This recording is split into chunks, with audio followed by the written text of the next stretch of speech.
a reminder, if you are participating today through phone, if you would, please ensure that you have your mute button selected. Ensure that others are not hearing any background sound. If you're using your computer for your audio, please ensure that you have your headset plugged in as well as your audio feature turned on. If you have difficulties with technical needs through the presentation, we ask that you post those in the chat box located on the right side of your screen. If you have questions about content, please post those in the Q&A section on the right side of your screen. I've made a small revision to the structure of the webinars based on last week and the amount of questions that there were related to Social Security Disability Insurance. We decided for SSI, since it's a little bit more complicated, we have decided to extend today's webinar across the next 2 webinars. So we will be covering similar content this week as well as next week to ensure that Ashley is able to fully get through all the content. We'll be taking a break about every 4 to 5 slides to answer questions. We do apologize if we can't answer them all, but we do assure that we are sticking to the time frame. So please post your questions. If Ashley's not able to answer those, we are extracting them out of the webinar, putting them on a question and answer sheet, and we will send it out to all attendees. The thing I would indicate is I know that I have been sending out the emails to everyone. One of the reasons we do that is because individuals indicate they've not received them. So we are sending them out to everyone so that way we do have record as to which emails it was sent to. With that, I will turn it over to Ashley. Thank you very much. Happy Monday, everyone. We are face deep in the topic of benefits planning as we are on to our 3rd webinar. And as Dwayne mentioned, we are doing part 1 of SSI today, and then we will do part 2 next week. So the focus of our time together today is really going to be on reviewing SSI, because last time we talked about it was 2 weeks ago. Review SSI and then really look at the automatic work incentives that take place with SSI. And next week, we're going to spend some time diving into specialized work incentives, which are a few more with SSI than there are with Title II. So we're going to spend some time on those. And then during your on-site training with my colleague Janet, you'll be able to take the knowledge and then apply it to some different case studies. So much for taking the time to carve out to spend learning about benefits on your Monday, and let's go ahead and get started. So again, we're going to be talking about the basics of SSI, the automatic work incentives, which means if they're automatic, they just happen for everybody who receives SSI, okay? Specifically going to look at the SSI calculation, how it works, and I don't anticipate or I don't want you to feel like you have to memorize this. Great if you do, but I'll point you to some things that you can use to just use your DB1 site and some things that you can use to help you remember the equation that goes with those work incentives. So, and then again, we move the specialized work incentives to next week. So we're not going to get to those. So if you have any questions about past plans, student earned income exclusion or SEI, I would just ask that we hold those questions until next week, and we're just going to focus on the basics and the automatic work incentives today. So, okay, let's review SSI. So let's first remember it does not stand for Social Security income. It stands for Supplemental Security Income. Social Security Administration oversees the SSI benefit. But technically, SSI is welfare. It's a needs-based benefit, and not Social Security. Social Security Administration just oversees the benefit, okay? So in order for me to receive SSI, I have to have a financial need.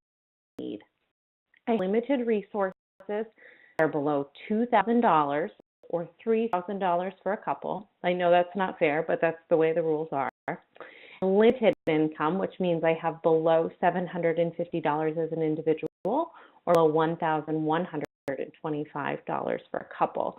And so know that limited income piece is going to look different over the course of years for cost of living. However, those limited resources have stayed the same.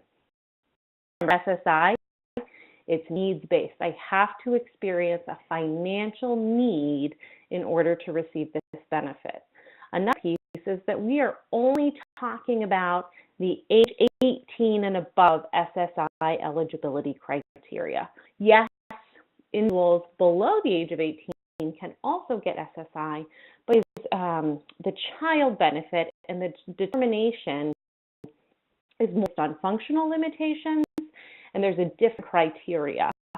So if you are supporting students, so you who are working with students who are under the age of 18, know that once I turn 18, SS is going to review my case and see if I meet the adult definition to receive SSI. Okay? And remember, that's the same definition as Title II. So just again, if you are supporting anyone under the age of 18 and they're receiving SSI, just know that turn 18, they're going to have to go through an age 18 redetermination process. And SSA is going to look at their case and say, do you meet the adult definition of disability? Reality is that only 50% of adults, when they're turning 18, meet that definition as a child. So it's a very real possibility that I may receive this as a child, but I may not receive it as an adult. So just know that that exists, okay? So for the purpose of our time together, we are only focusing on the adult SSI benefit, okay? And so in order for me to receive the adult benefit, I have to meet the definition, right? And it's the same definition as Title II. So that's like one commonality between a Title II benefit and the SSI benefit. I have to meet the same definition, but it doesn't mean that they're the same benefit. Again, just remember age 18 and above. I have that limited resource, right? So that's $2,000 for a couple, $2,000 for an individual, $3 for a couple. So a lot of times when we hear folks say, oh, I can only have $2,000 in my bank account, it's a limited resource requirement, okay? Second, resources. So when I have resources, they are above the $2,000 individual limit or above the $3,000 couple limit. And if I have $2,020, if I'm above, I'm not going to receive SSI that month. I am not eligible. My resources are below the limit, then I move on to the income test. And reminder, SSI is married to Medicaid. The medical benefit that goes hand in hand with SSI is Medicaid.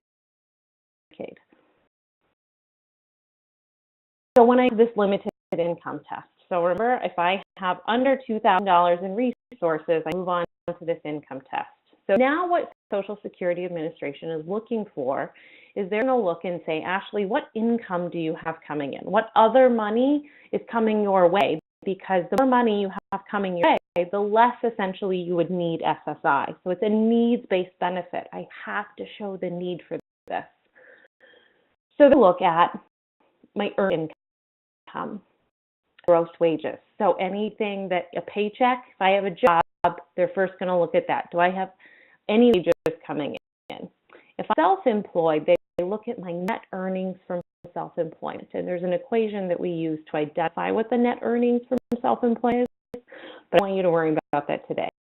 So say, Ashley, are you working? Do you have gross wages coming in?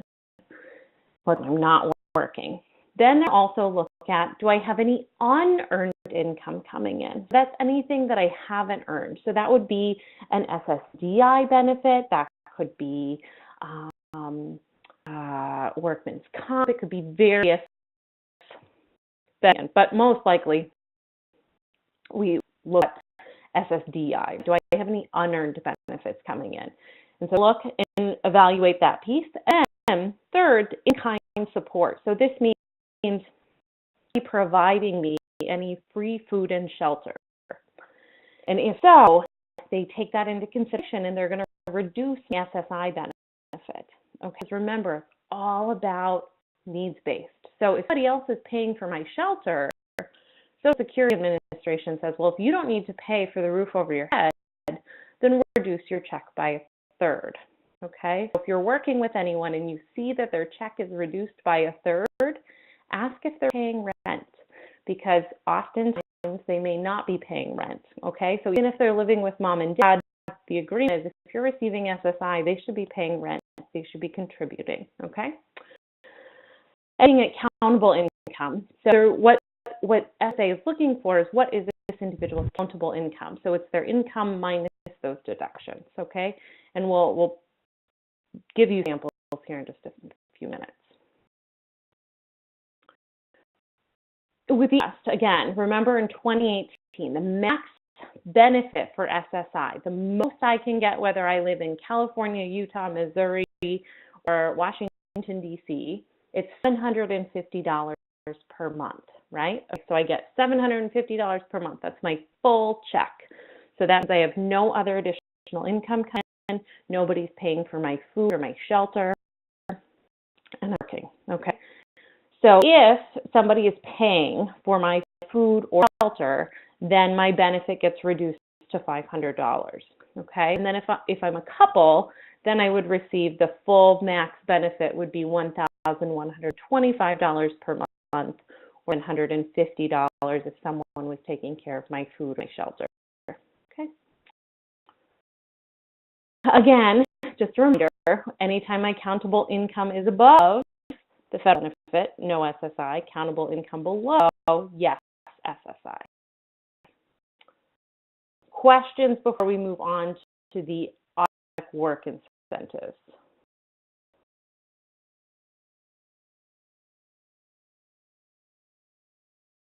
I think we have questions, but those are taken.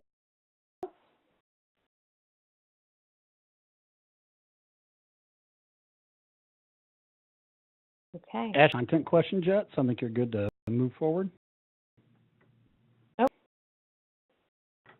All right. Couple apply those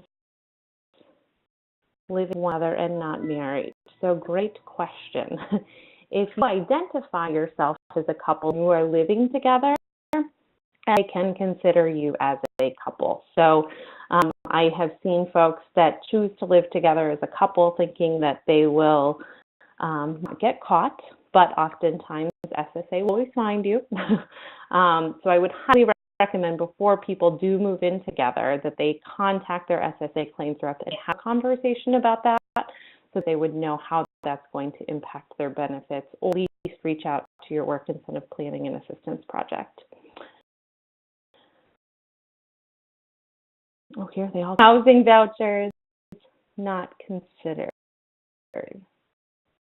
So like, for example, within their SSI. So, for example, my sister receives, so she has some support that brings down her rent, but she still receives her SSI. That doesn't impact her SSI check amount.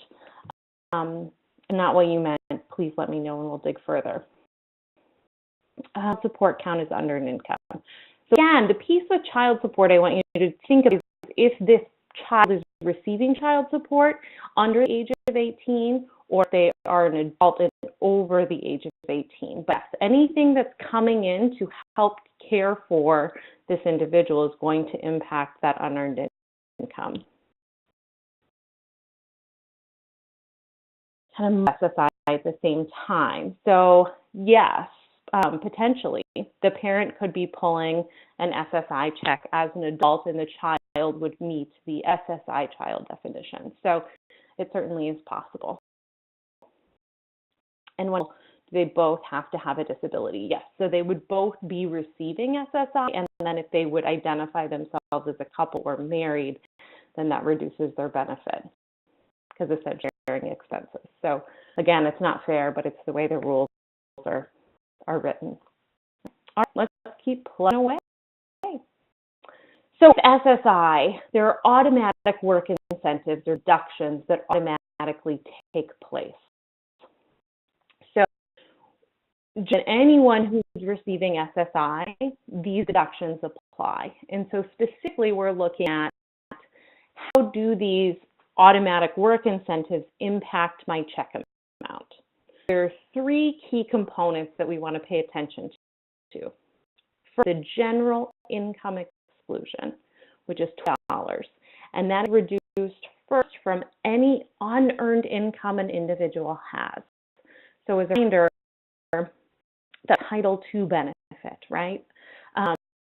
So first, SSI is going to say, does this person have any unearned income? If so, we're going to close our eyes to $20 of that. Okay, so essentially, SSA is giving you an extra $20 out of your.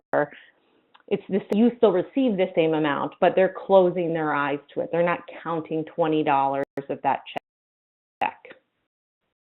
Second, they're going to look at your earned income exclusion. That's income. You're bringing in that paycheck, or it's money from your self-employment venture, right? So any earned income, they're going to reduce that by $65 or close their eyes to $65 of that paycheck, okay? If you didn't use your general income exclusion, you can then apply that for a total of $85. So we're going to look at an example, and hopefully it'll make a whole lot more sense. The third piece is they say, whatever that number is, then you get to divide by 2 or disregard.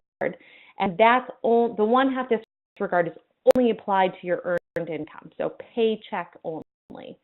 On general income exclusion, SSA closes their eyes to $20 of any unearned income. If I earned income, then I get to apply that to my paycheck. So earned income exclusion is always $65. So SSA closes their eyes to $65. So I have a paycheck, I reduce it by $65. And if I don't have any Title II, I can another $20, and then I'm going to divide that number by 2. And then what SSA is going to consider my earned income. Okay, so again, we'll look at an example here in just a few minutes. Make sure I didn't. So let's look at Joe. So Joe worked for 15 years, but his impact of disability kept him from making substantial gainful activity.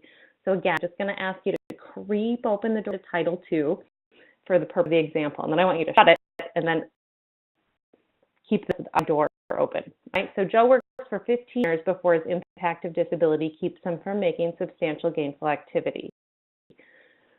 Joe applies for his Title II Social Security Disability Insurance benefit.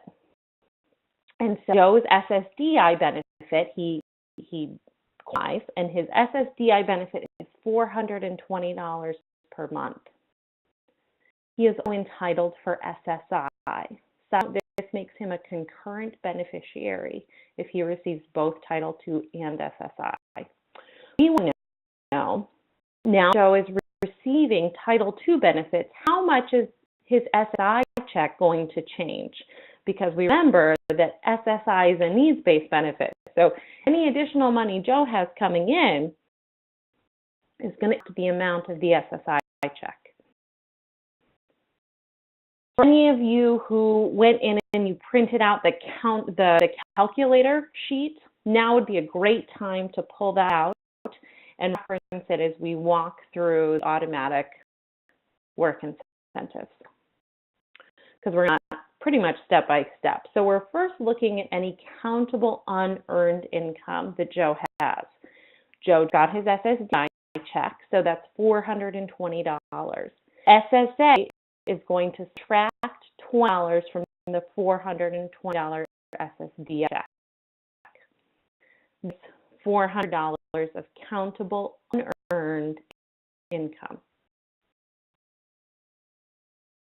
So we move on to, now SSA is looking at countable earned income. Joe is currently not working, so we're not going to do anything with the earned income exclusion or the 1/2 disregard, okay? So simple equation in our first round. Step 3, now we're looking at what is his total countable income. So we would be looking at combining step 1 and step 2. So now, for step 1, Joe's countable unearned income is $400. Remember how we got there? DI check is $420. The income exclusion is $20. So we're going to $20. So SSA just closes eyes to that $20. So that's how we get $400 of countable unearned income. Working, so he has no countable earned income. So the total countable income that SSA is paying attention to in determining his SSI check is $400. Okay? Now we get to figure out what is his adjusted SSI and his total income. So the benefit rate for SSI is $750 in 2018. We're going to subtract that by $400, which is Joe's total countable income. Remember, we got to use the first income exclusion and subtract that by $20. So his adjusted SSI check is going to be $350. To get his full SSDI check of $420, that $20 subtraction is just in the eyes of SSA. So I receive my SSI check, I receive my Title II check, so that's total per month. Joe is receiving $770. Make sense? I'm looking and hoping that you're shaking your heads. Yeah. So let's keep going. So this is just this equation. I've just tried to smush it all on one page for you. So Joe is $420 of SSDI.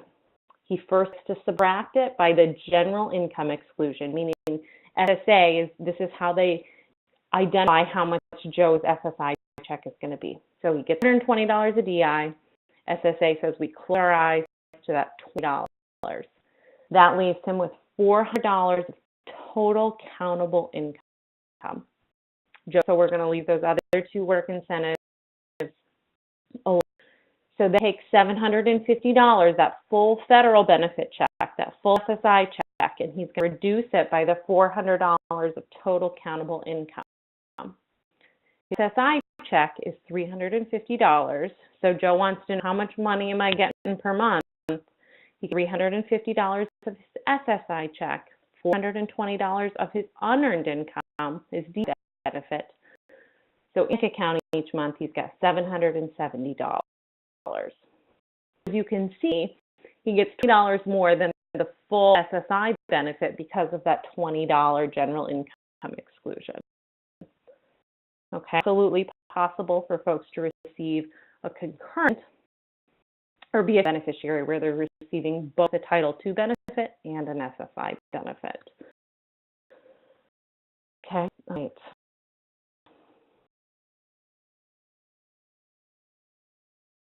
Just say, let's see if we have any questions here quick. Okay, so Trisha, the example doesn't say he doesn't have any earned income. It just says that he doesn't make SGA. If he was still working but just below SGA, that was SSI amount. Yes, yeah, absolutely. So we're going to look at an example where if I'm working, it's still going to change the amount. But yes, if he was working for this example, we would have calculated that in step 2.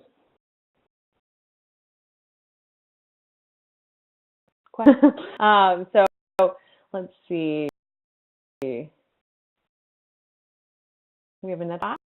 I have a transition, and the house managers are receiving SSI. They do not pay rent because their benefit as a manager.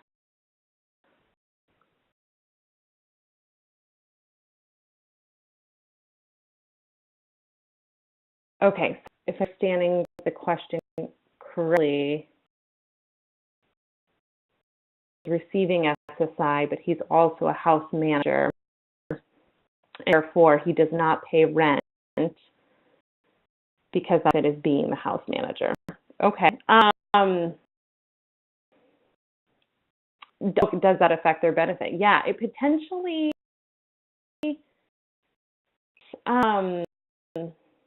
question for the SSA claims rep for sure. I would check to see if they are receiving, because I mean, either way, I mean, if you're saying, oh, well, if we ask, what if his benefit gets reduced? SSA is going to find either way, because I also assume that he's being paid at a commensurate wage or above as well. So that would also be impacting his SSI benefit. So, well, that's a great question. Let me look into that further, but I would ultimately reach out to the SSA claims rep on that one.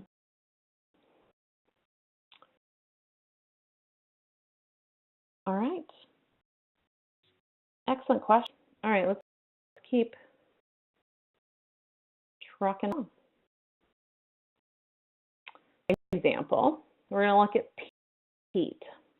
He is only receiving SSI, so go close the door to Title II. So he's receiving SSI, so that means $750 a month, right? So Pete just got a job making gross wages of $1,000 a month. Go Pete. So what will Pete's adjusted SSI check be, and how much will he have monthly coming in? So Pete wants to know, I just got a job for $1,000 a month. What's going to be SSI check going to look like? So on that calculator sheet, look at step 1 first. So SSA says, what is the countable unearned income? Remember, Pete isn't receiving any other unearned income. So we're just going to 0, 0, 0. Move step 2. Pete's countable earned income. So Pete's got some money coming in. So his income, and remember, we're always looking at gross wages. It's $1,000 a month. So remember general income exclusion from step 1. Since Pete didn't use it in step 1, he never gets to apply it to his wages, which is great. So SSA is first going to close your eyes to that $20. Then in comes that earned income exclusion for the $65. So for a total of $85, SSA closes their eyes. Leaves us with the remainder of $915 by 2, and that gives us $457.50 of countable earned income. So taking step 2 to figure out the countable earned income.